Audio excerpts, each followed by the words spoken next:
You see, you're looking live at Capitol Hill right now, where the House is about to vote to repeal a piece of the 2007 energy bill, the part that required incandescent light bulbs to be more energy efficient.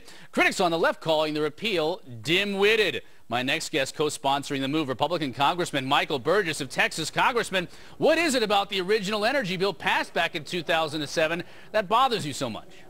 Well, Chris, if we could repeal the entirety of that energy bill, I think the country would be better for it. 4 years ago, when this thing came through subcommittee and full committee, I fought against these light bulb standards. I understood at the time that the direction we were going was not correct, and then you were left with the uncomfortable spectacle of the federal government now dictating what kind of wavelength light you have in your home at night. Look, I work in a federal building all day long. I understand that the federal government gets to dictate what type of wavelength light I use to read bills and amendments. But when I go home at night, the federal government does not have the right to dictate to me the wavelength of light that I use to read my newspaper. These light bulbs, is it the cost of the light bulbs? Is it the fact that they're dangerous? What is it that is most disturbing about them, or is it just the way the light shines?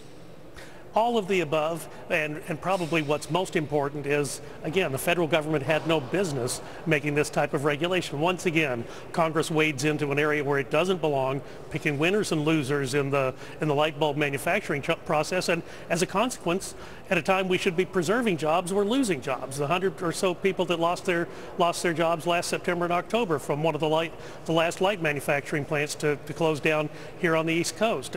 Why did that have to happen? Those jobs actually were sent over to China to manufacture these little compact fluorescent things that, oh, by the way, have 5 milligrams of mercury. You know, when we had our subcommittee hearings 4 years ago, the Democrats were telling us that 5 milligrams of mercury in a landfill was not going to be that big a deal. But the fact of the matter is, the EPA has very precise directions what you do in your home if one of these things explodes. Are these light bulbs, are they getting better though? Because my understanding is, and again, you hear from all different sides, but that the incandescent bulbs, the newer ones, are actually, the lighting is much better on those. They're much more energy efficient. They're making a lot of progress year over year from the squiggly LED bulbs that emit that horrible white light. Well, and here's the deal. The technology is going to change, but it was wrong for the United States Congress to dictate the winners and losers. I mean, this was 2007, and we said, as of January 1st, 2012, here's what you're going to have to do. Well, no one knew what the technology would be in 5 years, and Congress just made an assumption on where that technology would be. And guess what? We were wrong. And as a consequence, people are going to suffer. They're losing their jobs. They're losing their choice in the marketplace. Let the marketplace make these decisions. People are rational. They'll behave in the right way. They don't need the government telling them what kind of light to buy. And after all, who wants to sit there with all of the romance of a Soviet stairwell when you're reading by your lamp at home?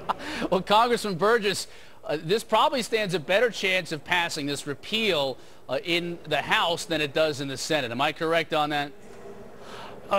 Likely so, but let's pass it in the House and embarrass the Senate. Maybe they'll hear from their constituents, as I've heard from mine. I mean, I have been front and center against this thing from day one, but I still get a lot of calls in my office. Why don't you do something about this? Well, fortunately today we're getting that chance to try to even that score. If we can go after the ethanol mandate next, I'm happy to do that as well. All right, debate on this bill. It's the bulb bill, by the way. The repeal starts at 5:30, voting expected at 6:30. Congressman Burgess, thank you so much for joining us today. Thank you.